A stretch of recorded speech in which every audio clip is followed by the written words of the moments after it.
Hoje nós veremos um vídeo que eu coloquei para vocês, muito interessante, que diz respeito aí da como que de fato o nosso corpo produz energia, de onde que vem essa energia, como que ela é feita, quem são os responsáveis por produzir essa energia, onde que ocorre, se ocorre na célula, se ocorre numa organela celular. E a partir disso a gente vai subindo os degraus para chegar no diabetes. Mas primeiro eu preciso mostrar para vocês de onde que vem esses processos. Vou abrir aqui no Google porque aí fica mais fácil se alguém entrar. Aqui é uma célula eucariótica, né? Como vocês podem ver. Nós temos aqui o núcleo e todas as nossas células nucleadas têm núcleo, com exceção das hemácias que perdem o núcleo no amadurecimento. Ô, professor, desculpe te interromper, mas não tá aparecendo nada pra gente, não. Pelo menos pra mim que não tá aparecendo nada, não. Ah, não tá? É porque eu não compartilhei tela. Desculpa. Esqueci, a gente ficou conversando e eu me perdi. Você vai colocar para gravar também? Já coloquei. Já? Ah, tá, não tá aparecendo aqui. Não mostrei para vocês dessa vez, mas já está aqui o símbolozinho aqui de gravação. Vamos lá então de novo. Célula eucariótica.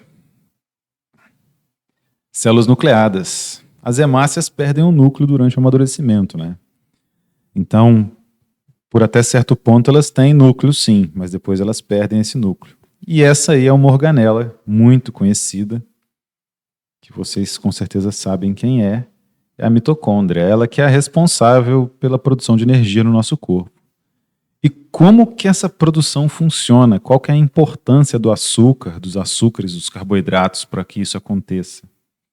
Quem são as enzimas envolvidas nisso? Do que depende o metabolismo das mitocôndrias, né?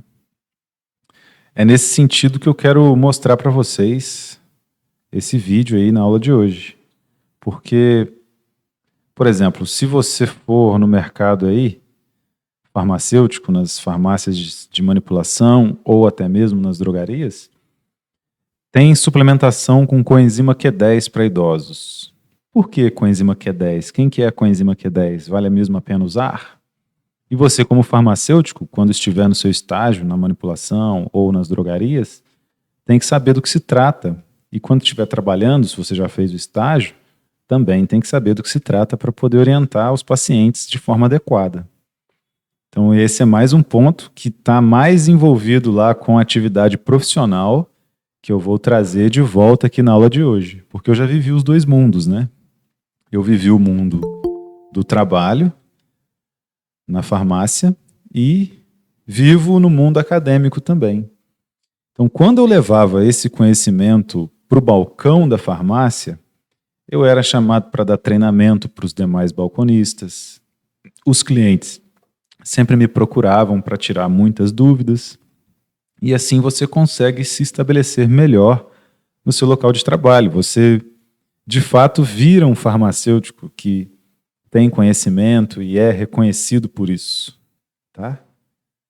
Então vamos lá. Essa aqui é a membrana interna da mitocôndria. Deixa eu desenhar isso novamente para vocês verem do que se trata, onde é que nós estamos aqui dentro da mitocôndria. A mitocôndria ela tem duas membranas. Ela tem a membrana externa normal, vou fazer aqui em amarelo, tá? Essa é a membrana externa da mitocôndria. E ela tem uma outra membrana interna que tem algumas invaginações para o interior da mitocôndria. A gente geralmente sempre desenha a mitocôndria um pouco parecido com isso por causa dessas invaginações. E o que acontece nessas duas membranas? Nesse espaço intermembrana que a gente chama, espaço intermembrana, são acumulados prótons, íons H+. Se vocês me permitirem, eu diria que esse é um espaço extremamente ácido. É onde esses prótons ficam acumulados. E durante o vídeo, você vai perceber que, na verdade, as mitocôndrias elas funcionam exatamente igual uma hidrelétrica. A represa do funil, que fornece alguma energia aqui para a nossa região. Você represa a água e quando essa água cai por gravidade nas turbinas, ela gira as turbinas, não é verdade? A mitocôndria tem um funcionamento parecido, só que ela não represa a água. Na verdade, ela represa prótons, os íons H+. Eles ficam condensados aqui nesse espaço intermembrana. E são exatamente esses prótons que estão sendo demonstrados aqui nessa figura, esses pontinhos amarelos aqui embaixo. Pontinhos amarelos. Então, esses pontinhos amarelos que você vê aqui são os prótons confinados no espaço intermembrana mitocondrial. Tá? E essa membrana que você vê aqui na figura é essa membrana interna que eu desenhei aqui para vocês.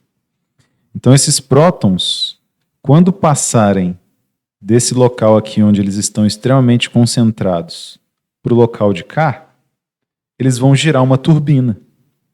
No desenho que eu fiz, eles passam desse espaço intermembrana que eu desenhei para o interior da mitocôndria. Tá? E quando eles passam, por estarem muito concentrados em um dos lados, eles giram a turbina que é a proteína ATP sintase. Certamente vocês já ouviram falar da proteína ATP sintase. E hoje eu vou mostrar para vocês a maravilha que é o funcionamento dessa proteína.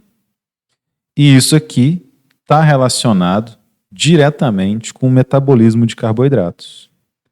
Então nós temos aqui os prótons extremamente concentrados nesse espaço intermembrana e pouco concentrados aqui no interior. Então certamente você há de convir comigo que algo tem que fazer com que esses prótons passem desse espaço em que eles estão menos concentrados para o espaço em que eles estão mais concentrados. Eu preciso gastar energia para isso, não é? E aí na hora que esses prótons voltam por gradiente de concentração, eles giram essa turbina que é a proteína ATP sintase, ao passo que ela, por sua vez, sintetiza o ATP. Aqui você vê na figura as moléculas de ATP sendo produzidas. Então, existe todo um mecanismo, que é a famosa cadeia de transporte de elétrons, que usa a energia dos carboidratos para bombear esses prótons que estão aqui no espaço interno para o espaço intermembrana. Então, os carboidratos são usados para isso. Nós veremos eles mais para frente no vídeo, como é que isso acontece. E quando esses prótons voltam, eles geram o ATP. Então esse é o processo pelo qual a energia é produzida. Exatamente igual uma hidrelétrica. E vejam como a ATP sintase gira exatamente igual uma turbina hidrelétrica. E aqui está em slow motion, claro. Esse processo acontece em altíssima velocidade. Só um minuto.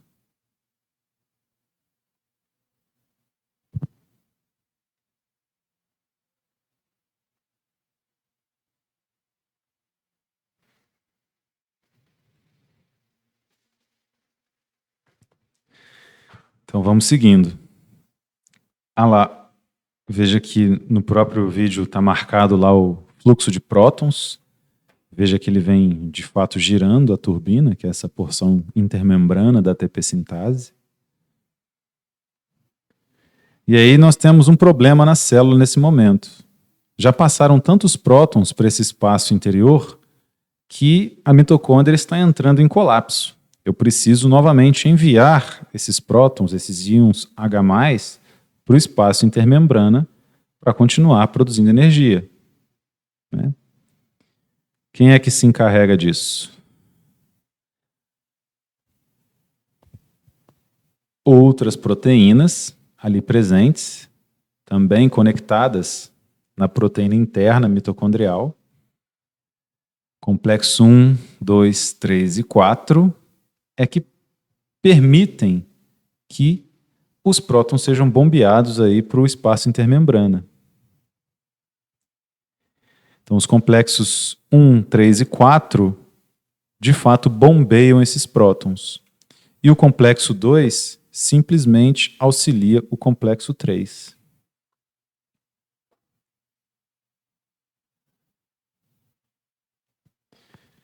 Então, repare que aqui, no interior da mitocôndria, não entra o açúcar, tá? Eu vou revisar isso com vocês, mas já adianto que o açúcar entrou na célula, sofreu a glicólise. No final da glicólise nós temos o piruvato, e o piruvato é que vai para o interior da mitocôndria ser reduzido. E o piruvato acaba então por fornecer aí energia para que esses complexos bombeiem os prótons para o espaço intermembrana.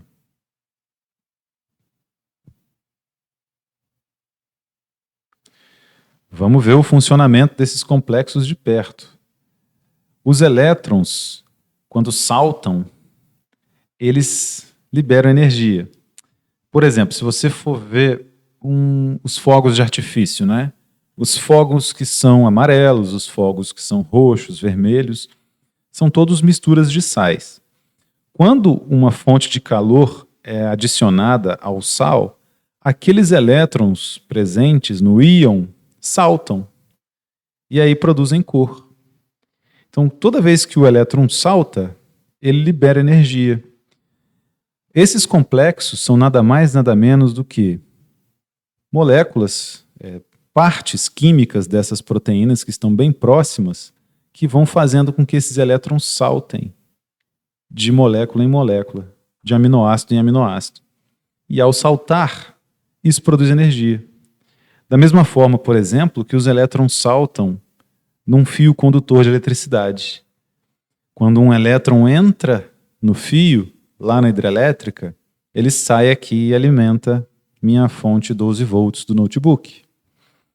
E nesse caminho que ele percorre, ele tem um campo magnético, ele também gasta energia, libera energia para percorrer um fio condutor. Então é como se nós tivéssemos aí dentro dessas proteínas saltos eletrônicos que liberam energia, tá? Então vejam o fluxo desses elétrons, né? Eles estão passando aqui pelo complexo 2, indo para o complexo 3. E quem é que carrega esses elétrons do complexo 2 para o complexo 3? É essa proteína que está aqui, ó. Nós já falamos dela na aula hoje. É justamente a coenzima Q10.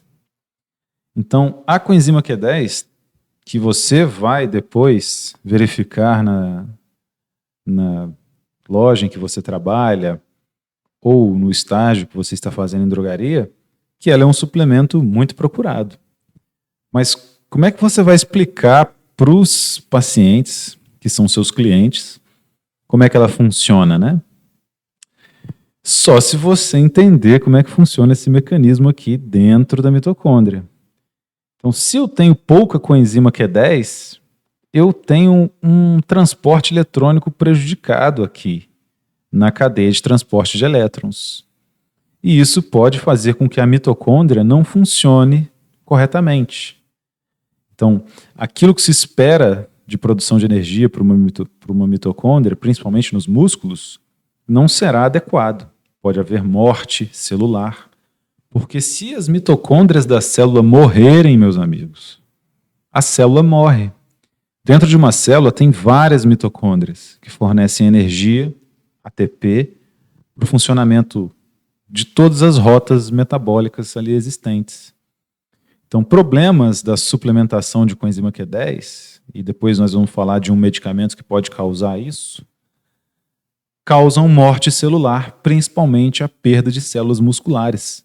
Se as nossas células normais já têm muitas mitocôndrias, imagina as células musculares, que têm que trabalhar, produzir torque, energia o tempo todo, não é? Então esse é um ponto interessante para a gente começar aí a discutir os carboidratos. Essa então, esses complexos 1, 2, 3, 4, é a cadeia de transporte de elétrons. E aí você vai entender também por que existe aquele NAD e FAD que a gente vê nos livros de bioquímica. O NADH e FADH2, né? Você sabe já que lá na glicólise, por exemplo, são produzidos NAD+, NAD+ se torna NADH, FAD se torna FADH2. E, principalmente no ciclo de Krebs, ciclo do ácido cítrico, que é depois que o piruvato, por meio da acetilcoenzima, entrou na mitocôndria, vários NADH e FADH2 são produzidos. Por que NADH e FADH2 são produzidos? Porque eles é que fornecem os elétrons que vão transitar nos complexos produzindo energia. Muita gente passa pela bioquímica sem saber disso. Então, gravem isso. Nas primeiras vezes que eu fui estudar bioquímica, eu não sabia, não conseguia entender por que existe o NADH e o FADH2. Eles são simplesmente moléculas que têm essa afinidade moderada com os elétrons, e aí eles conseguem capturar esses elétrons lá no ciclo do ácido cítrico e conduzir esses elétrons para os complexos da cadeia de transporte de elétrons, como o próprio nome já diz. Ao transportar esses elétrons, energia é produzida. Então veja que esses elétrons do NAD ficam transitando aqui entre essas moléculas que estão bem próximas. E não se engane, eles nunca dão um salto tão grande, pulam os elétrons, não. Por quê? Porque isso aqui está muito próximo. Está tão próximo, isso aqui é tão pequenininho, que não tem como o elétron dar um salto fora do que é esperado, devido à grande afinidade que existe entre esses componentes. Então, esses saltos eletrônicos são os que produzem energia. Veja os elétrons saltando entre os componentes do complexo 2.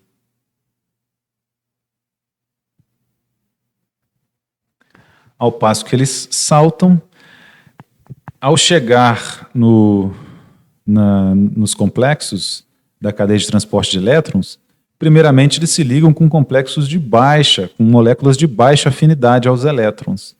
E essa afinidade eletrônica vai aumentando conforme eles passam pelo complexo.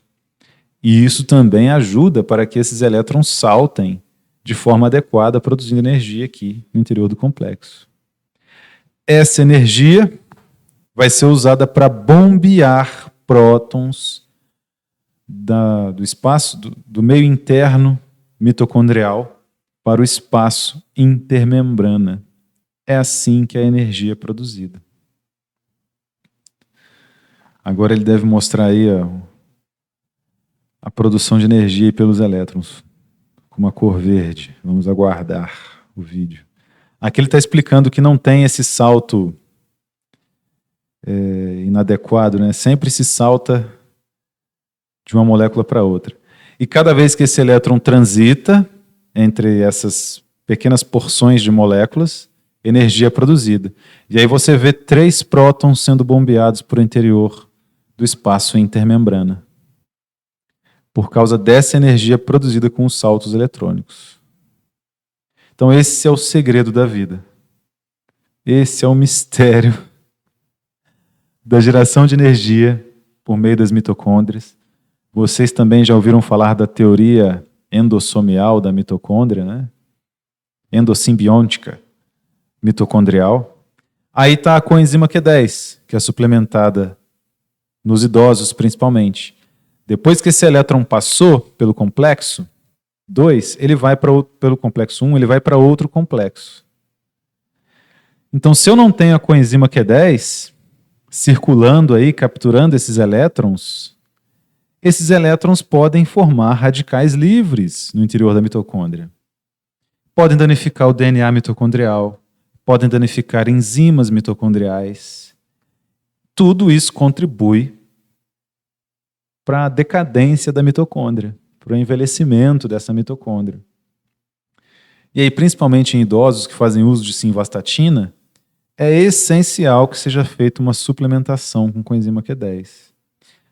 Aí a coenzima Q10 está enviando esses elétrons que ela capturou lá no complexo 1 e 2 para o complexo 3, que vai otimizar essa produção ainda mais.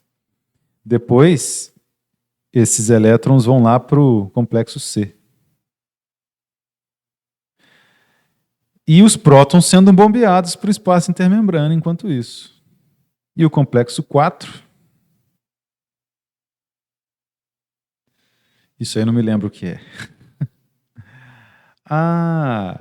É o oxigênio se tornando água.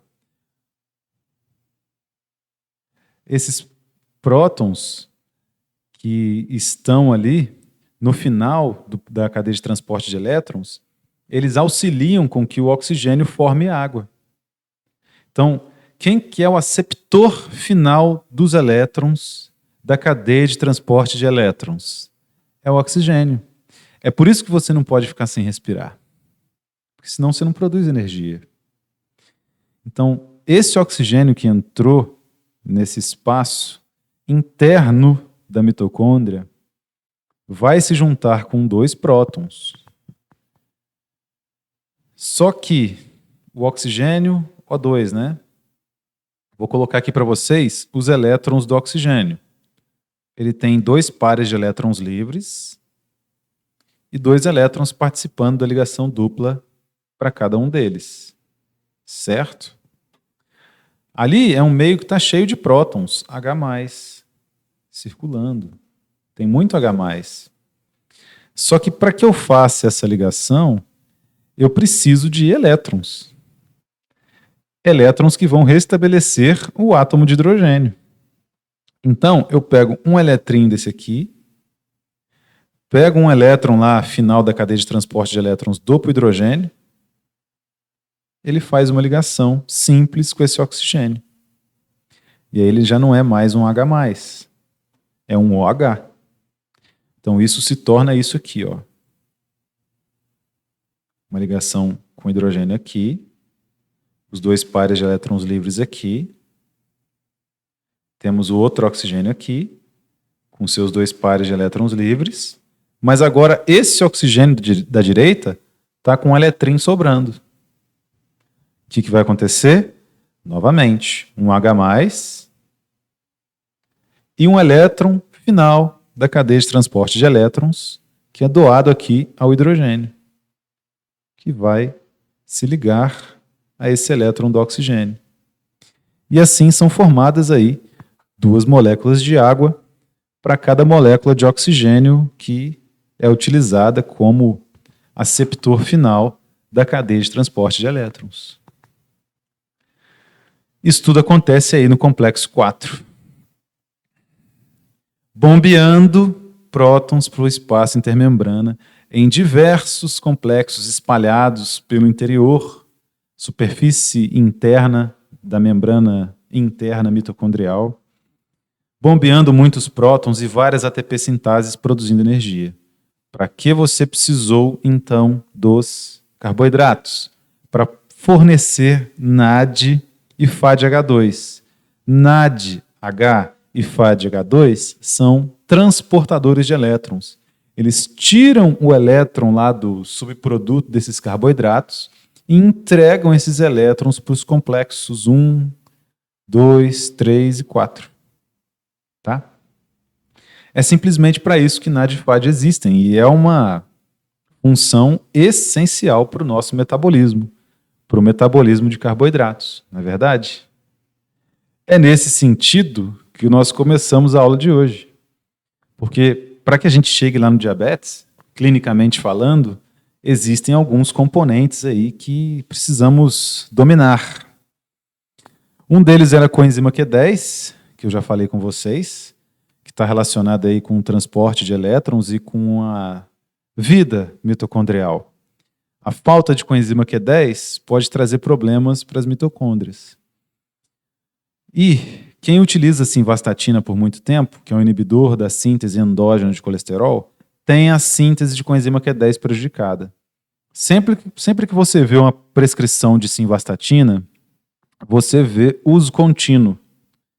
Se você já está na farmácia, trabalha em farmácia ou está estagiando, verifique isso amanhã, quando estiver atendendo os pacientes. Se é simvastatina ou qualquer uma das estatinas, está lá o uso contínuo. Só que esse uso contínuo pode trazer problemas para a síntese de coenzima Q10. Consequentemente, problemas para as mitocôndrias. E aí é interessante que você saiba desses mecanismos aí que envolvem a coenzima Q10 na produção de energia. E o metabolismo de carboidratos é necessário para que a gente estude o diabetes mellitus. Você precisa conhecer essas vias metabólicas que estão sendo acionadas no decorrer da via glicolítica e do ciclo do ácido cítrico para entender para que os carboidratos são importantes. Não é que eu vou cobrar isso de vocês na prova, tá? Por exemplo, a enzima exoquinase produz qual reação da glicólise? Não vai ser assim. Eu só estou mostrando para vocês. A parte clínica disso vai vir lá para o final. Mas isso aqui é uma revisão junto com conteúdo, tá? Então fica tranquilo. Dependendo do tipo de diabetes, o indivíduo pode ter uma deficiência absoluta ou relativa de insulina. A gente sabe que existe o diabetes mellitus tipo 1 e o tipo 2. O tipo 1, ele é genético e o tipo 2, ele é adquirido. O tipo 1 também pode ser autoimune. Se alguém produzir alguma autoimunidade contra as células beta-pancreáticas produtoras de insulina, essas células também reduzem muito em número e são incapazes de produzir a insulina. Podem também haver defeitos nas enzimas que produzem a insulina, tá? Por isso ela pode ter esse caráter genético. Quando a deficiência de insulina é absoluta, seu metabolismo se aproxima àquele em jejum prolongado. Então, como o diabético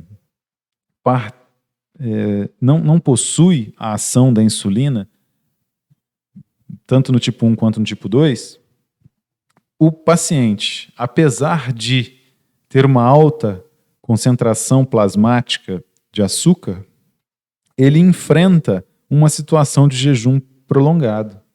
Esse é um grande paradoxo, porque parece que era de se esperar que o indivíduo conseguisse produzir energia normalmente. Mas, na verdade, a insulina é essencial para que sejam enviados à membrana plasmática das células transportadores de glicose. E aí essa glicose passa para o interior das células, sofre a glicólise e o ciclo do ácido cítrico no interior das mitocôndrias. Mas nesse paciente, mesmo alimentado, é como se ele estivesse de jejum. Porque no diabetes mellitus tipo 2, o paciente desenvolveu uma resistência à insulina. Mesmo com a insulina circulando, a insulina presente no sangue, não há mais a capacidade de excitação por parte dessa insulina nos receptores celulares. Algo que clinicamente também é muito importante é que, se a hiperglicemia fosse o único fator para a detecção de diabetes, nós só conseguiríamos detectar o diabetes mellitus depois que ele estivesse muito avançado. Então, se você quiser acompanhar sua saúde nos check-ups que você faz anualmente, é muito interessante incluir a detecção do teor de insulina plasmático. Por quê? Se o diabetes mellitus tipo 2 é uma síndrome de resistência à insulina, o pâncreas aumenta a quantidade de insulina a níveis elevadíssimos para tentar fazer com que os açúcares entrem nas células.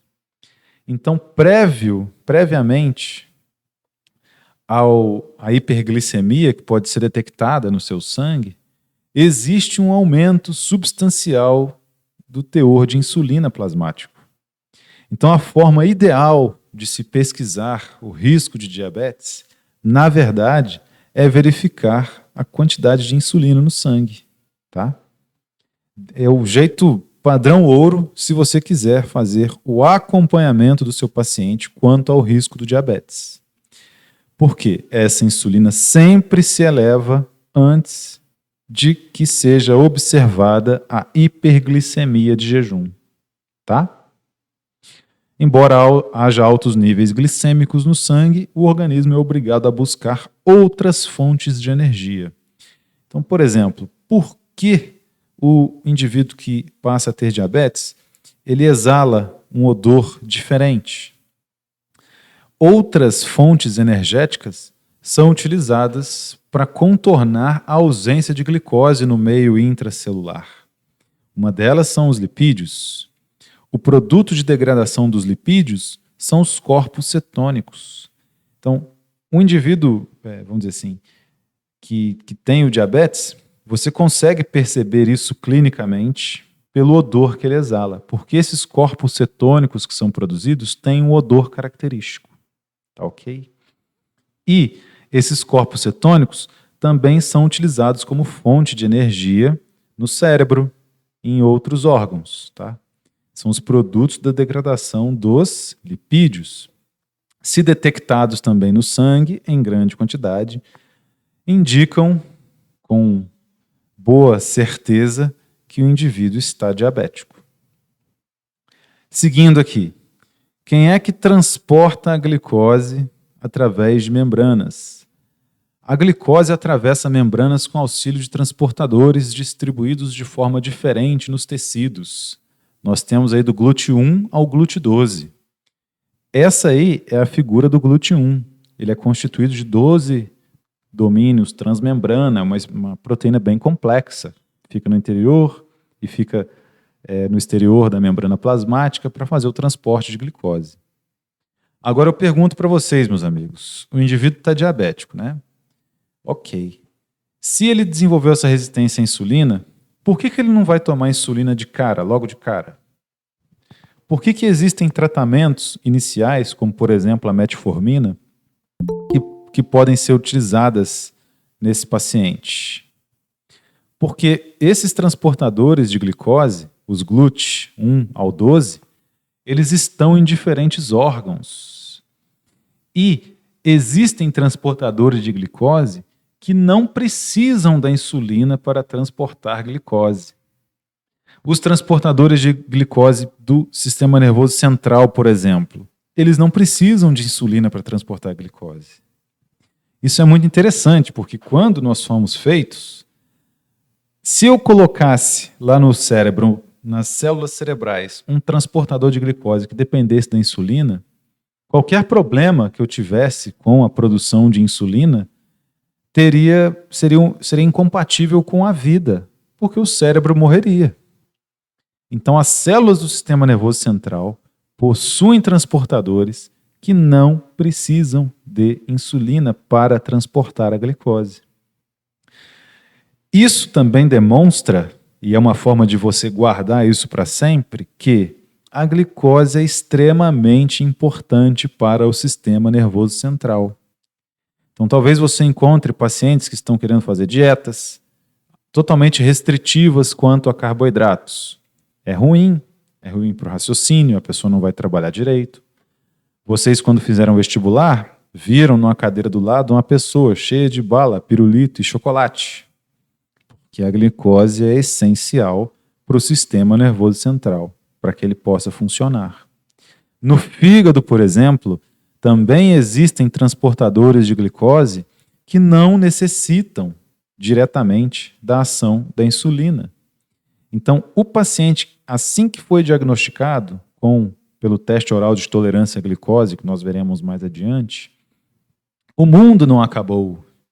Ele não vai ter essa doença para sempre, apesar desse ser o padrão de informação que é entregue aos nossos pacientes. Ele simplesmente vai fazer uso de alguns artifícios para diminuir a glicemia. Mas nem tudo acabou. Por quê? Cérebro, sistema nervoso central, fígado e alguns outros órgãos têm o transporte de glicose independente da insulina. A coisa pega mais nos músculos, tá? E é por isso que nós fazemos uso aí de hipoglicemiantes orais. O medicamento de primeira escolha para o diabetes é a metformina. A glicose no fígado, ela é absorvida e transformada em glicogênio nos animais. É por isso que as células do fígado não são dependentes da insulina, porque o fígado já tem que pegar aquilo e transformar em glicogênio direto. A glicose que está em excesso vira glicogênio. E a glicose que está em excesso, depois que o glicogênio foi sintetizado, vai virar gordura. O nosso corpo vive até hoje como se estivesse na idade da pedra. Qualquer energia adquirida e que sobre tem que ser armazenada. Então, nós não conseguimos armazenar carboidratos em grande quantidade. O glicogênio é armazenado no fígado e nos músculos. E nós também não conseguimos armazenar proteínas.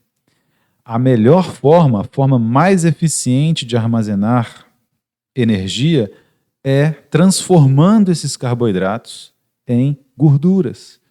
Porque a gordura não ocupa muito espaço e não precisa de muita água para solvatação. Se em vez de glicogênio e lipídios nós armazenássemos açúcares na sua forma livre, cada um de nós seria uma grande caixa d'água, porque eu preciso de água para solvatar os açúcares. Mostro isso quimicamente para vocês mais adiante. Mas as gorduras, por outro lado, elas são hidrofóbicas. Então eu consigo armazenar uma grande parte de energia sem precisar da água para solvatação. É assim que os camelos atravessam o deserto, por exemplo. Eles não têm as corcovas. As corcovas não servem para a pessoa que vai utilizar o camelo como forma de transporte sentar em cima. Elas são grandes depósitos de gordura para que o camelo consiga fazer muitas caminhadas lá pelo deserto e, consequentemente, atravessá-lo. O glicogênio é especialmente abundante no fígado, 7% do seu peso líquido, e está também presente aí nos músculos esqueléticos. O fígado ele é altamente vascularizado, porque todo o sangue dos alimentos que foi absorvido, que foram absorvidos no intestino, chegam no fígado e ele tem que mandar esses nutrientes e proteínas que ele sintetiza, proteínas como a albumina, por exemplo, para o restante do corpo. E a glicose, além de combustível, é um precursor versátil. Quais são os 3 principais destinos da glicose? O armazenamento nas células, para a produção de energia, ser oxidada a piruvato, que é a glicólise, e a via das pentoses fosfato. Ela vai ajudar a fazer DNA e RNA. Essa é a molécula da glicose, meus amigos. E por que quando ela é armazenada, ela precisa de água para solvatação? Porque ela é cheia de hidroxilas. A cana só produz a garapa porque a forma de armazenamento dos carboidratos da cana é na forma de sacarose, que é um dímero de carboidratos. Mas, se por outro lado ela armazenasse esses carboidratos no formato de amido, ela seria totalmente seca, como uma raiz de macaxeira, ou mandioca, ou aipim, também conhecido como aipim.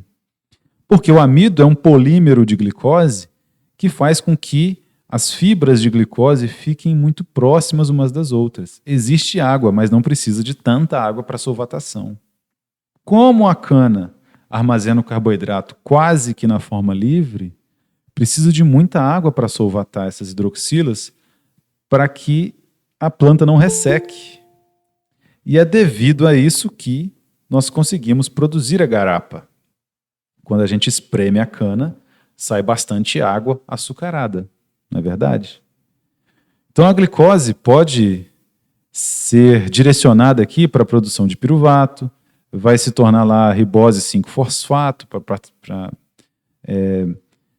que sejam feitos os ácidos nucleicos. Ela pode ser usada para síntese de polímeros estruturais, porque ela está presente na matriz extracelular de polissacarídeos da parede celular das células vegetais, ou o armazenamento de energia, como glicogênio, amido e sacarose, ou até mesmo para a síntese de lipídios. A gente não engorda porque come gordura na alimentação. A gente engorda porque come muito açúcar, muito carboidrato. E aí o fígado sintetiza lipídios a partir desses carboidratos. Lembre-se que seu corpo ainda está na idade da pedra. Qualquer fonte de energia que você adquire, ele tenta armazenar. Ele não sabe o dia de amanhã. A glicólise aí do grego glix, doce, e lysis, quebra. Uma molécula de glicose é degradada em uma série de reações catalisadas por enzimas, gerando 2 moléculas de um composto de 3 átomos de carbono, o piruvato. Novamente, você não vai precisar voltar para o livro de bioquímica e estudar isso aqui. Eu só estou mostrando para você como é que acontece. A glicólise ocorre em 10 etapas, as primeiras 5 são a fase preparatória. E aí eu gasto 2 ATPs para preparar essa glicose. Então a glicose, quando ela chega na célula, ela está naquele formato livre e ela é preparada para a glicólise. Primeira coisa que acontece com a glicólise, com a glicose, é essa fosfatação aqui. Depois que ela é fosfatada, ela é incapaz de deixar a célula novamente. Então, aquele transportador de glicose que está lá na membrana da célula, pega essa glicose lá do sangue e joga para o interior da célula, tá? Quando essa glicose entra na célula, se ela não for fosfatada, ela ainda pode sair da célula novamente. Mas depois de fosfatada, é como se ela tivesse um destino fixo e certeiro. Ela vai participar da glicólise. Depois de fosfatada, ela é transformada numa frutose 6-fosfato, sofre uma isomeria, e ela é fosfatada novamente. Agora veja, eu desenhei os grupos fosfato aqui em amarelo, dessa forma, justamente para que você tivesse a seguinte ideia. Como é que eu quebro, faço a lise desse carboidrato? Depois que eu faço essa transformação aqui para uma frutose, um 6-bifosfato, aqui eu tenho cargas negativas nesses grupos fosfatos, certo? O que acontece com negativo e negativo? Eles se repelem. Então a repulsão que existe entre esses 2 grupos fosfato é que faz com que eu consiga quebrar essa molécula ao meio, produzindo 2 moléculas. Então, vamos acompanhar aqui o passo a passo. A primeira enzima é a exoquinase, que faz essa fosfatação da glicose para que ela não deixe mais a célula. Depois existe a fosfohexose isomerase, que transforma essa glicose numa frutose. Depois ela é fosfatada novamente. E vejam como que aqui no livro-texto, depois da segunda fosfatação, tem a quebra aqui dessa molécula de frutose, um 6-bifosfato. Essa etapa é a mais importante, por quê? Porque ela que dá nome para toda a via, não é? Glicólise, quebra da glicose. Então é nessa etapa que você tem que imaginar aí esses 2 grupos fosfato rasgando essa molécula ao meio. É assim que são produzidas 2 moléculas de gliceraldeído 3-fosfato. Uma de gliceraldeído 3-fosfato e outra de dihidroxicetona fosfato. Só que a dihidroxicetona fosfato, ela se torna, por isomeria também, um gliceraldeído 3-fosfato. Tá? Só revisando para vocês aqui, e as informações que eu julguei importantes de colocar, eu deixei aqui do lado para você dar uma lida depois. Ok. Os 2 gliceraldeído 3-fosfatos serão posteriormente metabolizados. Tá? Metabolizados. E cada molécula de gliceraldeído 3-fosfato será metabolizada na fase de pagamento. A vida também é assim. Primeiro você tem que investir na sua carreira para depois colher os frutos, né, e ser pago por isso. É o que nós estamos fazendo agora, estudando bastante, investindo em conhecimento para depois podermos usar esse conhecimento e sermos pagos por isso. Os 2 fosfatos, os 2 ATPs, que que são investidos na fase de preparação, agora serão pagos, porque eu tenho 2 moléculas de gliceraldeído 3-fosfato que vão passar pelas próximas etapas da glicólise. Numa das etapas, olha aqui quem que eu já mostrei para vocês na aula de hoje que é produzido. Ó. Entra 2 NAD+, e eles capturam os elétrons do gliceraldeído 3-fosfato e se tornam 2 NADH. O que esse NADH vai fazer quando ele for transportado lá para o interior da mitocôndria? Ele vai doar esses elétrons para os complexos 1, 2, 3, 4 fazerem o bombeamento de prótons do meio interno mitocondrial para o espaço intermembrana, criando um gradiente de prótons capaz de mover a enzima ATP sintase. Depois de mover a enzima ATP sintase, é produzido o ATP. Tá? Então, todos os ATPs que a gente vê, sinceramente, eu não consigo guardar direito isso. Mas eu sei que são produzidos 2 ATPs, vou mostrar aqui para vocês, num saldo líquido da glicólise. Mas essa glicólise está acontecendo lá no citoplasma. Lá no citoplasma não produz ATP. Produz lá na mitocôndria. Lá que está a cadeia de transporte de elétrons. Lá que está a proteína ATP sintase. Então, esse NADH vai lá para dentro fazer com que isso ocorra. Tá? E, conforme passam as etapas aí, é produzido o piruvato. O piruvato é que, por sua vez, vai participar do ciclo do ácido cítrico lá no interior da mitocôndria. Então, o que nós temos de saldo líquido aí da glicólise? Uma frutose no 6-bifosfato vira aí o gliceraldeído 3-fosfato, um é isômero do outro. Para cada um deles eu gasto 1 NADH mais H+, eu produzo 1 NADH mais H+, e 2 ATP. Tanto para o gliceraldeído 3-fosfato quanto para o outro gliceraldeído 3-fosfato, que aqui eu coloquei com o nome de hidroxicetona-fosfato. Quando eu somo isso, na verdade eu produzi 2 NADH mais H+, e 4 ATP. Só que eu gastei 2 ATPs lá na fase de preparação. Então eu tenho um saldo líquido de 2 NADH mais H+, e 2 ATP. Só que eu também produzi 2 moléculas de piruvato.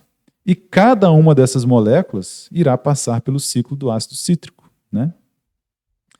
O piruvato depois é oxidado com a perda de seu grupo carboxil. Aqui eu coloquei até o mecanismo possível de reação para a oxidação dele, porque ele perde um CO2, é esse CO2 sendo perdido aqui, e ele se liga com a enzima A.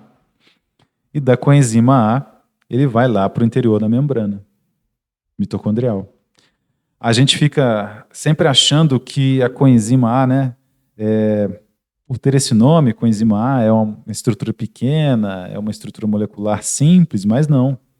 Vejam a complexidade da vida. A coenzima A é tudo isso aqui, meus amigos. Fiz questão de fazer toda essa estrutura para mostrar para vocês a complexidade do que é a coenzima A, que pega esse piruvato lá do citoplasma e entrega para a mitocôndria, para o meio interno mitocondrial. Depois do piruvato perder o seu CO2. Vejam que complexidade. E aí, depois do ciclo do ácido cítrico, eu tenho o oxigênio como aceptor final da cadeia de transporte de elétrons, como eu mostrei para vocês. E a coenzima, a acetilcoenzima A, que vai entregar esse grupamento acetil. Quem é que vai lá para o interior da mitocôndria, professor? Só isso aqui que vai participar do ciclo do ácido cítrico. Tá? A coenzima A volta lá para pegar outro piruvato e entregar para a mitocôndria de novo. E isso só acontece, essa geração de energia pelo ciclo do ácido cítrico, só acontece quando eu tenho oxigênio. Professor, por que que o ciclo do ácido cítrico no interior da mitocôndria só acontece quando tem oxigênio. Eu te mostrei lá no final da cadeia de transporte de elétrons, né, quando esse elétron já passou pelos complexos, quem é que pega esse elétron? É a molécula de oxigênio, se tornando 2 moléculas de água. E aí você voltou a estudar, voltaram as academias a funcionar, e você vai malhar pela primeira vez. O que vai acontecer no dia que você malhar pela primeira vez, depois de um bom tempo de sedentarismo? Você vai ficar todo dolorido, não vai? Por quê? Seu sangue ainda não está fluindo por todos os seus músculos. Quando você malha por um bom tempo, são criadas, né, novas artérias e veias para distribuir esse sangue pelos músculos. Para quê? Para oxigenar os músculos. Como não tem tanto oxigênio ali disponível, você não vai fazer ciclo do ácido cítrico para produzir energia. Você fará apenas a glicólise. E glicólise numa taxa extremamente acelerada. Só que eu preciso, quando eu estou fazendo a glicólise, regenerar os componentes que fazem parte dela. Por exemplo, glicólise está rolando. Então eu estou produzindo bastante NADH mais H+. 2 NADH mais H+. Tem bastante dele. Eu preciso gastar esse 2 NADH mais H+, para continuar fazendo a glicólise, produzindo aquele saldo líquido de 2 ATPs, lembra? Então, na verdade, o piruvato, que é o produto final da glicólise, é reduzido a lactato, ou ácido lático. E é ele que deixa os seus músculos doendo no dia seguinte, porque ele vai ficar acumulado ali nos músculos, altera o pH do músculo e causa aquelas dores que você fica sentindo no dia seguinte. Então, quando algum colega seu ou você mesmo for malhar, depois de um tempo de sedentarismo, você já vai poder explicar para ele por que aquelas dores estão acontecendo. O piruvato também pode ser reduzido a lactato em situação de hipóxia. Então, esse é um mecanismo que o corpo lança a mão para continuar produzindo energia, mesmo sem oxigênio. É o que a gente chama de fermentação. Esse mesmo tipo de reação, de glicólise e produção do piruvato, acontece, por exemplo, nas leveduras que você usa para um fermento biológico de pão ou para cerveja. Só que a levedura não reduz o piruvato a lactato, reduz a álcool. É por isso que o álcool é produzido. Bactérias, por exemplo, se você deixar o vinho por muito tempo na geladeira, vai existir uma contaminação microbiana no vinho. E esse álcool vai acabar se tornando o ácido acético, né? O ácido acético também é um produto do metabolismo microbiano. Reduz o álcool a ácido acético. Mas aqui, no seu corpo, você irá transformar o piruvato a lactato para regenerar o seu NADH mais H+, a NAD+. E aí continuar fazendo glicólise. Quando esse lactato acumula no seu músculo, dores musculares. Glicólise mais gluconeogênese ou gliconeogênese. Certamente você já ouviu falar da gliconeogênese. No diabetes mellitus, por haver ausência ou resistência à insulina, a glicólise torna-se prejudicada, já que os açúcares estão acumulados no sangue. Então, o seu corpo também tem mecanismos para produzir novas moléculas de glicose. Eu já não expliquei para vocês na aula de hoje que o sistema nervoso central só funciona com glicose? Ele tem, inclusive, transportadores de glicose que não dependem da insulina. Então, a glicose é muito necessária. É por isso que o seu corpo tem condições de produzir novas moléculas de glicose a partir de alguns precursores. Tá? As células do corpo, do fígado, se veem obrigadas a gerar glicose a partir de outros esqueletos de carbono. É o fenômeno conhecido como gliconeogênese. Ela ocorre primordialmente no fígado e a partir de substâncias não glicídicas, como a alanina e o lactato. Sabe esse lactato que você gerou lá no seu corpo quando estava com pouco oxigênio nos músculos? Ele é transportado para o seu fígado e pode se tornar novas moléculas de glicose novamente e ser carregado lá para o seu músculo de novo para que você continue fazendo a glicólise, caso necessite de produzir energia numa situação extenuante. E proteínas, que são tão caras para o organismo, possuem atividades essenciais, são as moléculas mais sofisticadas do nosso corpo, também podem ser utilizadas como fonte de energia. Você destrói as proteínas ali no próprio músculo e a alanina pode ser utilizada para produzir novas moléculas de glicose. Eu vou dar um exemplo bem interessante para vocês e você não se esquecerá mais disso. Alanina e lactato serão transformadas em piruvato e farão o reverso da glicólise, contornando reações irreversíveis. O glicerol também pode ser usado na gliconeogênese. Então, quando a gente armazena lá o triacilglicerol, que é a gordura, os ácidos graxos, os 3 ácidos graxos são utilizados pela mitocôndria para produzir energia e o glicerol pode virar glicose novamente. Essas aí são as moléculas que podem ser utilizadas para produzir novas moléculas de glicose. Alanina, glicerol, lactato e o próprio piruvato. Tá? A alanina é um aminoácido de 3 carbonos e participa da constituição das proteínas.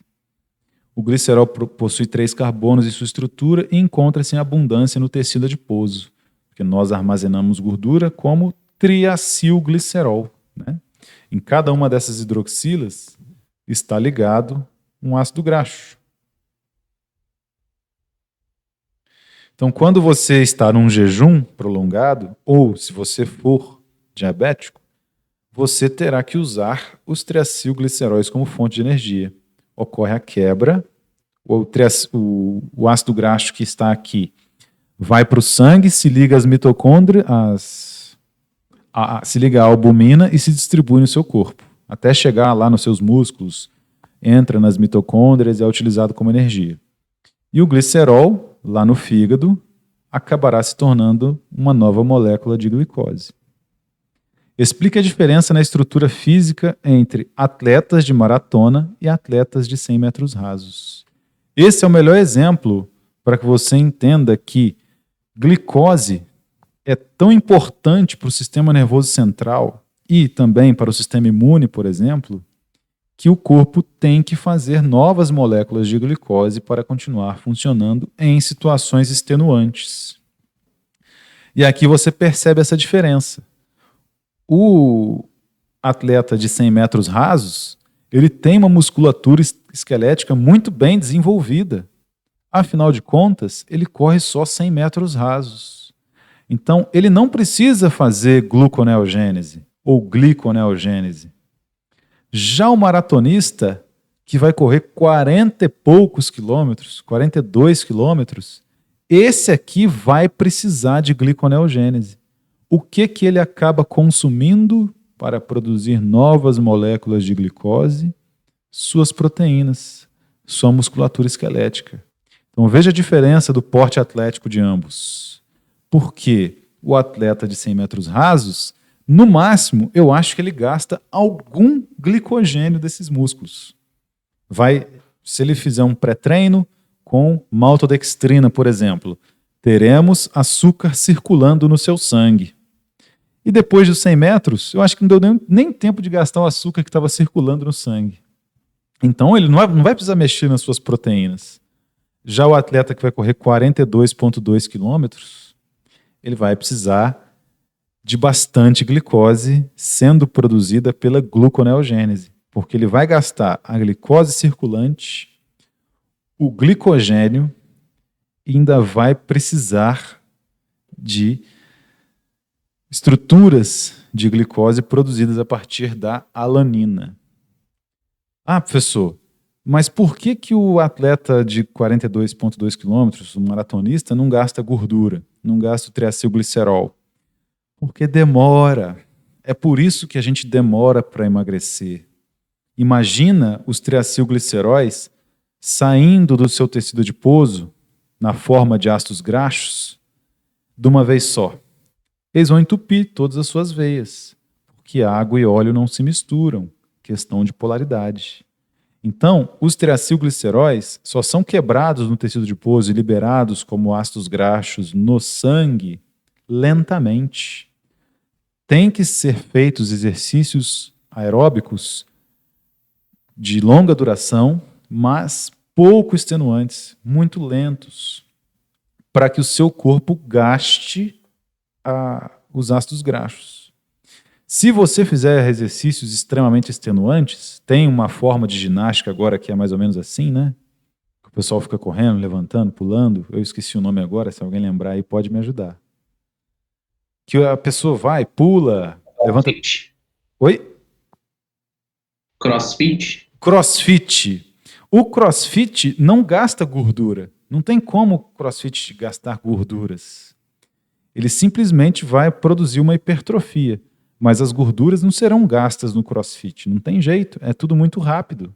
A pessoa vai, corre 100 metros, aí vai, pula e se suspende, faz 10 barras, dali sai, levanta um pneu, pega uma pedra, carrega a pedra e volta. Então, para que gaste gordura, tem que ser um exercício lento, gradual e duradouro. Tá? Esse é o segredo aí do metabolismo de carboidratos. Vale a pena até para você orientar possíveis pacientes ao emagrecimento. Então, o ciclo de Core, que eu coloquei aqui para vocês darem simplesmente uma lida depois, é esse que reaproveita o lactato. Então, imagine que você está lá na maratona. Vai chegar uma hora que a oxigenação vai ficar prejudicada nos seus músculos. Então, você produzirá energia apenas a partir da glicólise. Então você vai regenerar o piruvato, quer dizer, regenerar o NADH, mais H+, a NAD+, transformando o piruvato em lactato. Esse lactato vai para o fígado e volta como glicose para servir de energia novamente. É o chamado ciclo de Core. Costuma cair em concurso uma perguntinha ou outra sobre isso aí. A via glicogênica é oposta da via glicolítica. Então, enquanto a glicólise passa para o interior da célula, quebrando a glicose, a gluconeogênese é o contrário. É a glicose sendo liberada da célula hepática. Tá? E a gluconeogênese só ocorre porque ela dribla algumas etapas da glicólise. Então, algumas reações da glicólise têm que ser contornadas aqui para que a gliconeogênese ocorra. Não precisa se especializar nisso aí não, só uma revisão. Tem 3 etapas aí que são contornadas para que a gliconeogênese possa ocorrer, porque pensa bem, o seu corpo ia ficar numa loucura completa. Se eu não tivesse etapas da glicólise que fossem irreversíveis, a todo momento você teria choques entre essas duas rotas metabólicas. Então aquilo que eu falei para vocês, a glicose entra na célula e é fosforilada. Depois que fosforilou, meus amigos, já era. Ela vai para glicólise. E é um dos pontos que tem que ser contornado pela gliconeogênese. Tá? E a piruvato carboxilase requer biotina, vitamina B7 como coenzima. Mais uma suplementação que nós encontramos em farmácias, que é a vitamina B7, que está relacionada com a mitocôndria. Porque para a conversão de piruvato ao fosfenolpiruvato, que é aqui uma das vias de gliconeogênese, pela sua transformação ao oxalacetato, por uma enzima mitocondrial, a piruvato carboxilase. Ela requer a presença dessa vitamina B7 como coenzima.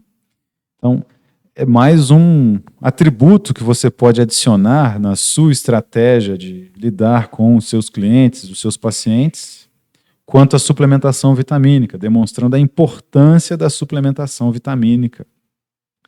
A piruvato carboxilase necessita de acetilcoenzima A como efetor positivo. A acetilcoenzima A também é produzida pela oxidação de ácidos graxos. Então, esses ácidos graxos que são liberados e sempre são liberados lentamente do tecido adiposo, senão eles vão entupir as veias, porque água e óleo não se misturam, eles lá no interior da mitocôndria também são utilizados para a produção de acetilcoenzima A. Aí esse acetilcoenzima A entrega o piruvato para o ciclo do ácido cítrico também. E percebam que numa molécula de ácido graxo, nós temos a possibilidade de produzir vários acetilcoenzima A, em comparação com uma molécula de glicose que produz apenas 2. Então, os triacilgliceróis são uma fonte, uma forma de armazenar energia e uma forma muito eficiente.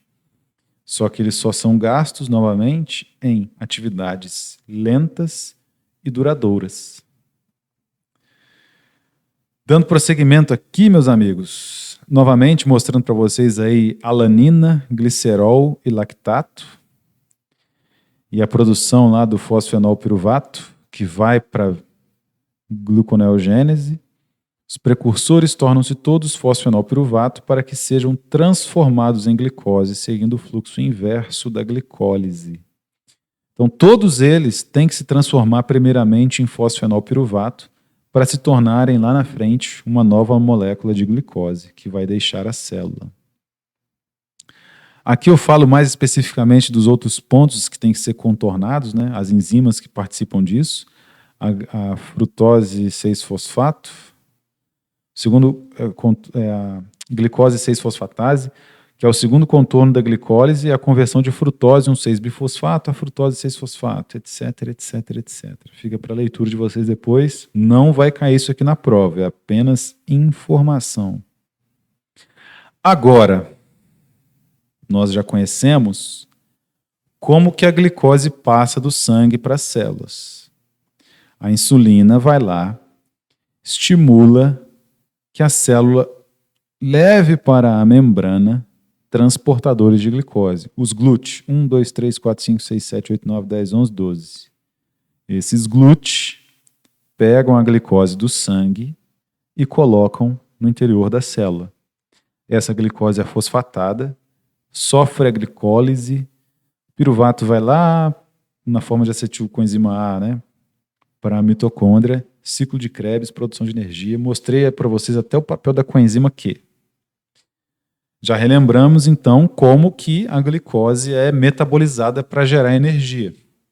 E já verificamos que, em condições de jejum prolongado, outras moléculas são utilizadas para obter a glicose. Então, por exemplo, por que você, depois do almoço, lá por umas 4 horas da tarde, você está trabalhando, mas te dá uma fome, mas uma fome que você, poxa, você pensa assim, nossa, eu acho que eu nem almocei hoje, que fome é essa?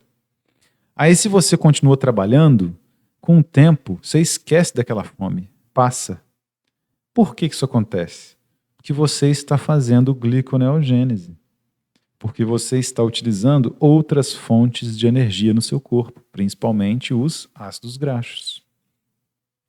Porque o corpo se dá o trabalho de usar outras moléculas de forma energeticamente dispendiosa para gerar glicose? Você precisa, porque o sistema nervoso, como eu já comentei com vocês, e o sistema imune consomem exclusivamente glicose como combustível. É por isso que no diabetes mellitus, nós sempre queremos evitar que o paciente piore no diabetes mellitus tipo 2, a ponto de ter que usar insulina. Porque a hipoglicemia é muito prejudicial se comparada com a hiperglicemia. A hipoglicemia prejudica simplesmente, somente o cérebro. Então, ela pode, em muitos casos, evoluir a óbito.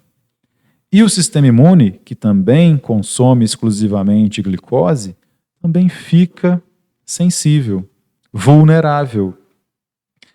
E quando o paciente faz uso de insulina, ele tem uma maior chance de passar por processos de hipoglicemia, tá? Daí a importância da manutenção de alternativas para driblar a hipoglicemia. Nessa aula já detalhamos o funcionamento da glicose e da gluconeogênese a partir de lactato e piruvato. Beleza? Na aula seguinte, nós verificaremos a gliconeogênese a partir da alanina e outros aminoácidos e o glicerol. Existem mecanismos práticos para o acompanhamento da glicemia. É uma forma de verificar no dia a dia com os nossos pacientes como está o tratamento do diabetes. Vocês com certeza já usaram algum equipamento desses durante aí a graduação, os estágios ou até mesmo em casa. São os leitores de glicose. Não quer dizer que, se o seu paciente fizer uma leitura nesse equipamento e der lá 130, que ele está diabético. Aqui eu preciso frisar com vocês isso, porque nós que somos farmacêuticos, às vezes a gente acha isso aí tão simples que a gente nem explica direito para o paciente como funciona.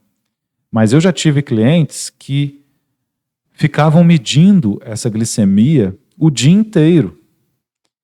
E até mesmo depois do almoço, depois do café da manhã, depois da janta. E aí a paciente tinha lá um valor de 180, 200 de glicose, ela já ficava preocupada, porque o valor ideal é 100. Só que o valor ideal é 100 de manhã de jejum, certo? Depois de comer, é óbvio que a glicemia vai aumentar bastante. O corpo vai distribuir esse açúcar. O açúcar será distribuído no seu corpo inteiro. Então a glicemia vai aumentar. Agora, de manhã, de jejum, ela tem que estar abaixo de 100, se você não for diabético. Se o indivíduo já tem diabetes e está controlando o diabetes, ela tem que ir até no máximo 130. Esse é o diabético controlado, diabético tipo 2 controlado, tá? Como é que funciona aí esse equipamento? Uma gota de sangue é adicionada a uma fita teste contendo as enzimas glicose oxidase e a enzima peroxidase. Então a glicose mais oxigênio produz esse composto, gliconogama-lactona mais H2O2, que é a famoso peróxido de hidrogênio ou água oxigenada. Isso acontece por meio da enzima glicose oxidase. Então a glicose mais o oxigênio ali do ar, tá? Vai produzir esse composto aqui, mais a água oxigenada. E a água oxigenada mais um composto incolor, que existe ali na fita, por ação da peroxidase, vai produzir um composto colorido, que é lido pelo equipamento. Então, quanto mais glicose presente no sangue, na amostra de sangue, mais peróxido de hidrogênio. Quanto mais peróxido de hidrogênio, maior a cor, maior a leitura no equipamento. Beleza? Esse monitoramento é importante para evitar as complicações do diabetes. Quando a quantidade de glicose que chega até o cérebro é muito baixa, as consequências podem ser desastrosas. Letargia, coma, dano cerebral permanente e até mesmo morte. Concentrações muito altas de glicose no sangue a longo prazo. Longo prazo. Então a hipoglicemia é muito pior do que a hiperglicemia. Mas a hiperglicemia a longo prazo também tem seus malefícios. Insuficiência renal, doenças cardiovasculares, cegueira e a cicatrização debilitada. Então, se você tem valores de jejum entre 100 e 125 miligramas por decilitro, você pode se considerar um duvidoso. Maior que 126 miligramas por decilitro, pode ser que você tenha diabetes mellitus. Pode ser. Não é pela medida daquele aparelho que você já diagnostica o paciente. Ele tem que fazer o teste oral de tolerância à glicose. A hiperglicemia pós-prandial, que é depois da refeição, maior que 180 miligramas por decilitro, é um caso duvidoso, porque o não diabético pode ir até a 140 miligramas por decilitro. Mas dependendo do que você comer, meu caro, o trem vai lá para cima. Se você, por exemplo, comeu bastante, ainda comeu uma sobremesa, ainda tomou um copo de refrigerante, ela vai lá para 300, mas depois ela volta. Não quer dizer que você esteja diabético, tá? Agora, a paciente ficava se acompanhando durante todos os momentos do dia e se sentindo culpada e frustrada porque tomava os medicamentos corretamente e a glicose não abaixava. Ela imaginava que a glicose deveria estar abaixo de 100 durante o dia inteiro. E isso é bem impossível de acontecer, a não ser que a pessoa esteja passando fome, né? E um dos principais problemas clínicos que eu trouxe aqui para conversar com vocês hoje, é aqui que começa o que vocês têm que guardar, porque isso aqui cai na prova, é a intolerância à lactose. É uma situação clínica que envolve aí esse açúcar, a lactose, que é constituído de galactose e glicose. Provoca aí a má absorção ou má digestão da lactose. A intolerância provoca isso. Na capacidade de hidrolisar a lactose, que é resultante da hipolactasia. O que é que causa a intolerância à lactose? Por que que a pessoa não consegue mais lidar com a digestão de leite e seus derivados? Porque ela passa a não ter presente no seu intestino uma enzima, a enzima lactase. Nós sabemos que a maioria dos mamíferos não toma leite a vida inteira, né? O bezerro vai, mama, depois ele fica só no capim. Mas a gente não. Só que lá nos nossos genes ainda está gravada essa memória ancestral de que não se toma leite depois da infância. Porque lá no tempo das cavernas era assim, né? Ninguém tinha agropecuária desenvolvida até certo ponto, por milhares de anos. Então nós não tomávamos leite. Mas hoje isso é um problema, porque tem tanta coisa gostosa feita a partir do leite, né? Eu não consigo sobreviver sem um queijo. E para o pessoal que gosta de queijo, isso é um problema, porque quando falta a lactase e o paciente não consegue mais quebrar esse açúcar, as bactérias, por exemplo, intestinais, metabolizam essa lactose a produtos que são tóxicos, que irritam o intestino, né? E aí dá um problema danado. 4-oxibeta-D-galactopiranosil alfa-D-glicopiranose. Divide-se em galactose e glicose. Coloquei esse nome aí para assustar, porque se vocês forem fazer provas que envolvam o conteúdo bioquímica, sai assim, tá? E aí você tem que dizer lá, te dá 4 figuras, uma com a lactose, uma com a sacarose, uma com a frutose, e aí pergunta assim, quem é o 4-oxibeta-D-galactopiranosil alfa-D-glicopiranose? Mas não é o nosso caso aqui, tá, meus amigos? Isso é se você for estudar para as provas aí de bioquímica, clínica, da Marinha, enfim, aí você vai ter que estudar isso aí sozinho, porque é muito aprofundado. A enzima lactase hidrolisa a lactose em glicose e galactose. Então a lactase é um dímero, né, de açúcares. E aí a lactase quebra a lactose em glicose e galactose, que estão absorvidas pela mucosa intestinal. A glicose entra para o pool de glicose do intestino e a galactose é metabolizada no fígado para ser convertida em glicose e entrar também no pool de glicose que vai se espalhar pelo seu corpo inteiro. Após o desmame, ocorre uma redução geneticamente programada e irreversível da atividade da lactase na maioria das populações do mundo, cujo mecanismo é desconhecido, infelizmente, resultando em má absorção primária de lactose. A hipolactasia também pode ser secundária a doenças que causem dano na borda e escova da mucosa do intestino delgado ou que aumentem significativamente o tempo de trânsito intestinal. Enterites infecciosas, giardíase, doença celíaca, doença inflamatória intestinal, enterites induzidas por drogas ou radiação, doença diverticular do cólon e anemia. Então, essa hipolactasia pode ser secundária, né? Pode estar ocorrendo uma intolerância à lactose de forma secundária a essas condições aí citadas. Outros problemas intestinais. Por quê? Porque a lactase está na parede do intestino. Então, se eu tenho danos intestinais que prejudicam essas células, mesmo que eu não perceba esses danos a princípio, e eu começo a ter subitamente uma intolerância à lactose, pode estar ocorrendo, por exemplo, uma doença celíaca, uma doença inflamatória intestinal, tá? É mais uma forma de verificar quaisquer danos aos intestinos.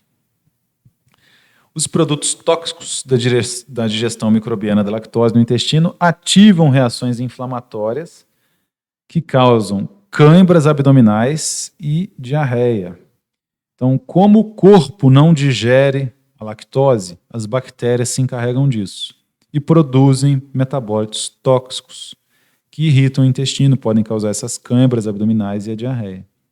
A lactose não digerida e seus metabólitos, por osmose, atraem o líquido intersticial, aumentando o conteúdo intestinal. É um problema isso aí, porque aí você tem o famoso efeito escopeta. Porque como o solvente sempre acompanha o soluto, né? Aqueles conhecimentos de osmose básicos, você tem, por exemplo, um bacalhau que você vai comer na Páscoa, tá? Nossa, que bacalhau feio. Um bacalhau aqui. Você vai comer esse bacalhau na Páscoa. Por que as carnes são salgadas?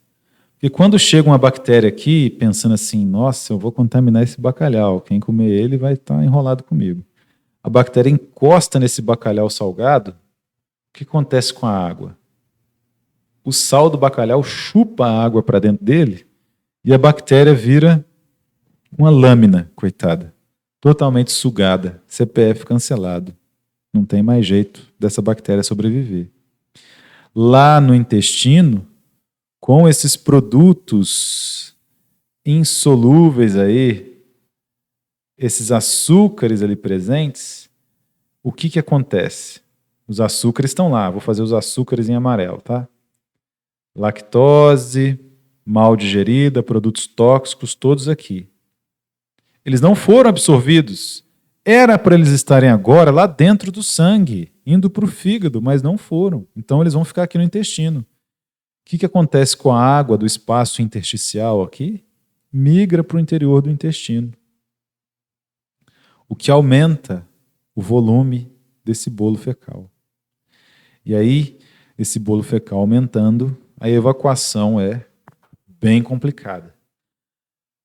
Um fitoterápico, por exemplo, né, dentro dessa transdisciplinaridade que eu comentei com vocês, um fitoterápico que produz esse mesmo efeito é a famosa cáscara sagrada, um laxante. Ela tem um conteúdo de antraquinonas. Deixa eu ver se eu desenho pelo menos aqui a estrutura dessas antraquinonas para vocês. Vocês se lembram que eu falei da água, da solvatação da água, por que a cana tem a garapa, por que ela tem bastante água dentro? A mesma coisa acontece aqui com as antraquinonas da cáscara sagrada. Elas têm estruturas químicas que são cheias de oxigênios. Esses oxigênios precisam ser solvatados por água. Então, quando a pessoa toma o chá da cáscara sagrada, e esse chá vai lá para o intestino, ele atrai as moléculas de água para o seu interior. A antraquinona provoca esse mesmo efeito. E aí ele funciona como laxante, o chá da cáscara sagrada. E se o indivíduo tem intolerância à lactose, é como se ele tivesse um laxante de lactose. Tá? Dúvidas, sugestões, comentários, meus amigos, estou à disposição de vocês.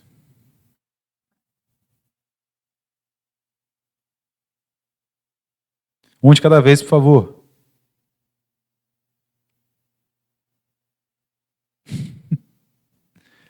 Bem comunicativos, essa turma.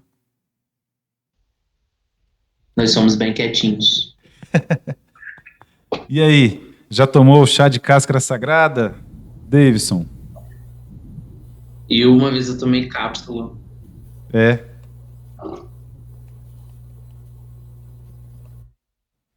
Você que está trabalhando em farmácia, né? Isso, Tem coenzima Q10 lá? tem. Já você sabia que a coenzima Q10 atua a nível mitocondrial? Sim, não, hoje sim, eu aprendi a fundo, mas eu sabia que ele atuava na mitocôndria, mas eu não sabia como. Uma coisa que para mim dá um mistério, Davidson, é o seguinte: como que essa coenzima Q10 absorvida via oral vai chegar lá nas mitocôndrias? Isso para mim ainda é um mistério. Mas os testes indicam que, clinicamente, há realmente uma melhora das condições do paciente que utiliza Porque, coenzima Q10. porque até uma certa idade o nosso próprio corpo produz, né? Sim, o grande problema é o seguinte: simvastatinas, estatinas. A maioria dos nossos pacientes toma essas estatinas uso contínuo. A estatina impede a síntese do colesterol endógeno. Todas as nossas células produzem colesterol endógeno. Produzem colesterol endógeno é até uma redundância, né? Todas as nossas células produzem colesterol. O colesterol ele é muito importante, porque ele dá fluidez à membrana plasmática. Ele é utilizado em todas as membranas plasmáticas. Enfim, para diminuir o colesterol, é prescrito as estatinas. Só que a coenzima Q10, ela também é sintetizada pela mesma rota bioquímica do colesterol. Ela está depois do colesterol, nessa rota biosintética. Então, quando eu elimino a síntese endógena do colesterol, eu também elimino a síntese da coenzima Q10. E principalmente nas células musculares, em que há diversas mitocôndrias, se a síntese de coenzima Q10 for prejudicada, as mitocôndrias passam a morrer mais rápido. Porque aqueles elétrons que deveriam estar sendo carregados lá do complexo 2 para o complexo 3, complexo 4, não serão mais carregados com tanta eficiência. Eles vão ficar ali como radicais livres, danificar a mitocôndria. Então, já se associa os eventos de sarcopenia, que é a redução dos músculos nos idosos, o uso contínuo de simvastatina por longos períodos de tempo. Então, é por isso que, se você quiser tratar o seu paciente, que é seu cliente, da melhor forma possível, lá, o indivíduo que está lá fazendo uso da simvastatina e tal, já é idoso, sugira que ele considere uma suplementação com coenzima Q10. E aí explique isso para ele de um jeito que ele entenda. Ô, professor, a diferença entre as estatinas tem alguma coisa relacionada a isso, por exemplo? A uma ser melhor do que a outra, uma que não iniba a síntese da coenzima Q10? Por exemplo, que hoje a gente vê muita variedade de estatina, né? No caso, a gente que trabalha em farmácia percebe. Simvastatina, rosuvastatina, pitavastatina. É assim, são várias estatinas que a gente trabalha dentro de drogaria. E a diferença entre elas pode ser, né, nessa parte de uma inibir, outra não, uma ser melhor que a outra, nesse sentido. Não, todas elas inibem a síntese do colesterol, síntese endógena do colesterol. Elas inibem uma enzima que é a HMG coenzima A redutase. Todas inibem. A diferença que existe entre elas é o seguinte: o grupo farmacofórico, que é a parte ativa da molécula, sempre é o mesmo. Mas, com o avançar da tecnologia e a possibilidade de sintetizar quimicamente em larga escala, os laboratórios lançam novas estruturas que estão relacionadas mais com a farmacocinética. Existe uma diferença entre a farmacocinética e a farmacodinâmica. O grupo farmacofórico, a parte da molécula que interage com o receptor endógeno, está relacionada com a farmacodinâmica, o papel do fármaco no corpo, o que o fármaco faz com o corpo. Já o restante da estrutura molecular está relacionado com a farmacocinética. É o que o corpo faz com o fármaco. Então, muitas dessas mudanças estruturais que fazem com que saia de simvastatina para rosuvastatina para pitavastatina são alterações no restante da estrutura. Por exemplo, se você colocar uma cadeia carbônica com um anel aromático, a estrutura se torna mais apolar. Então, ela é melhor absorvida no intestino. Se você coloca agrupamentos éster na estrutura que está envolvida com a farmacocinética, porque senão se atrapalha a interação do fármaco com o receptor endógeno. No sangue existem várias estearases. Então, quando o fármaco se liga ali na albumina para ser distribuído no corpo, pode passar uma estearase ali e cortar um pedaço da molécula. Se você colocou uma estearase, mais fármacos serão preservados. O grupo farmacofórico vai ficar mais intacto. Porque como já tem um éster lá, a estearase vai e corta ele. E não corta o seu grupo farmacofórico. Então preserva o fármaco quanto a isso. Então você vê algumas diferenças, por exemplo, vai ter uma que é tomada de 12 em 12 horas. A outra eu posso tomar um dia, de 24 em 24 horas, um por dia, todo dia à noite. E assim sucessivamente. Ou a dose que você vai tomar de uma é menor do que a outra, o efeito é mais prolongado, a meia-vida é maior. São essas as mudanças, mas todas inibem a HMG com a enzima A redutase. Esse é um tratamento que eu não faria. Pois não? O uso da coenzima Q10 para pacientes que são prolongados, não teria que ser um protocolo médico essa suplementação? E para suplementar, teria um horário melhor, tipo depois das refeições? Como que deveria ser essa suplementação de coenzima Q10? Ela não se encaixa no grupo de medicamentos controlados nem sob prescrição médica, então ela é considerada de fato um suplemento. Pode ser utilizada sem risco pelos pacientes. E é aí que a gente entra.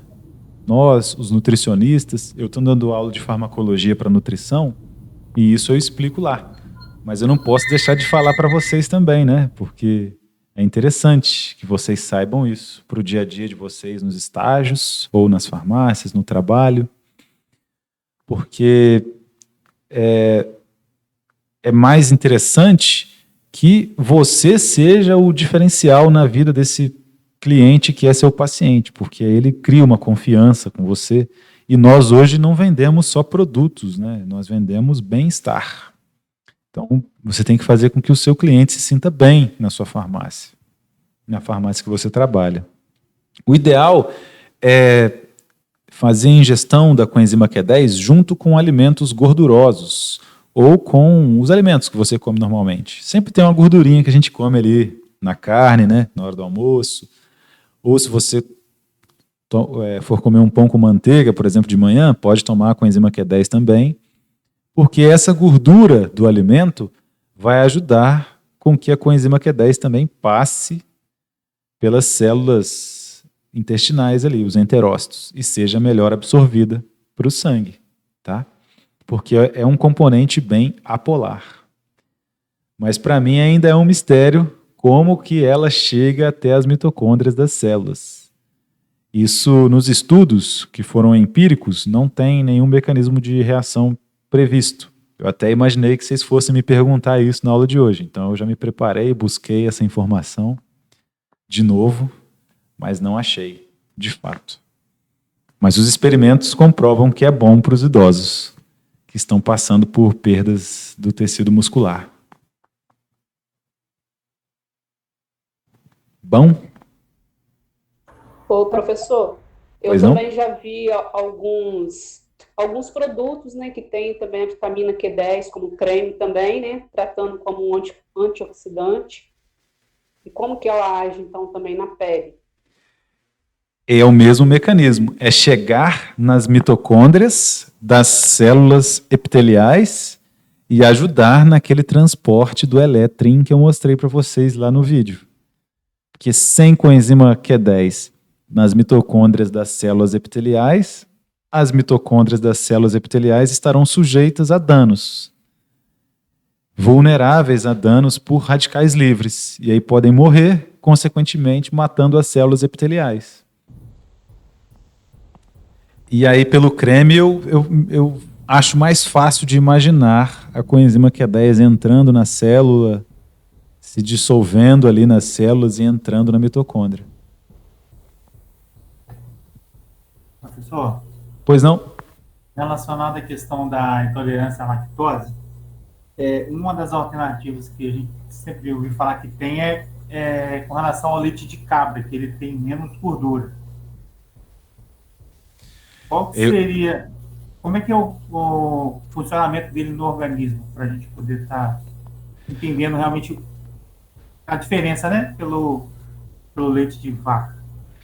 O leite de cabra também vai ter o açúcar lactose. Então, eu acho que não vai ser tão diferente assim. Mas talvez ele tenha menos lactose.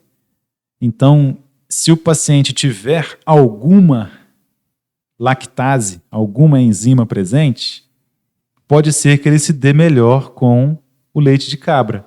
Porque aí tem menos lactose, ele dá conta de metabolizar. Agora, o leite de vaca certamente tem muito mais lactose do que o leite de cabra. É muito mais doce, né, o leite da vaca. E aí, como é muita lactose de uma vez só, pode ser que esse paciente não dê conta de metabolizar tudo. Aí ele cria uma intolerância. Então, na bioquímica da vida, na bioquímica clínica, nem sempre é 880. Essa intolerância pode ser parcial, não total. Então, aí, às vezes, o paciente que tem uma intolerância parcial consegue se dar bem com leite de cabra, que tem um teor menor de lactose. Com queijo de cabra também, que tem um teor menor de lactose. Eu acho que é por aí que funciona. E, professor, não sei se eu que dei uma pescada ou se eu não prestei atenção, não sei te dizer, mas essa intolerância a gente pode adquirir em qualquer etapa da vida ou tem uma idade específica? Ou é assim, eu, por exemplo, com 24 anos, nunca tive, posso começar a ter? Pode. Isso aí é uma loteria, infelizmente, por causa dessa questão genética do mamífero diminuir a quantidade de lactase no corpo. E é imprevisível. Vai depender dos seus genes, dos seus antepassados lá para trás, não dá para prever esse trem, não. Mas pode acontecer a qualquer momento. Ô, professor, e pode deixar de ter também, né? E pode deixar de ter também. Tem gente que se cura da intolerância à lactose com o passar do tempo. Vai entender, né? Não tem explicação, não tem mecanismo, mas acontece. É o seu caso, Vitória? Não, eu nunca tive, não, mas eu tenho uma amiga que sempre teve desde pequenininha, e aí depois, ela, com uns 26 anos assim, parou de ter. Aí, viu? Que interessante. Já dá para fazer um estudo de caso, então. Vamos dissecar ela e ver o que aconteceu. Vamos. Precisa ser pesquisada.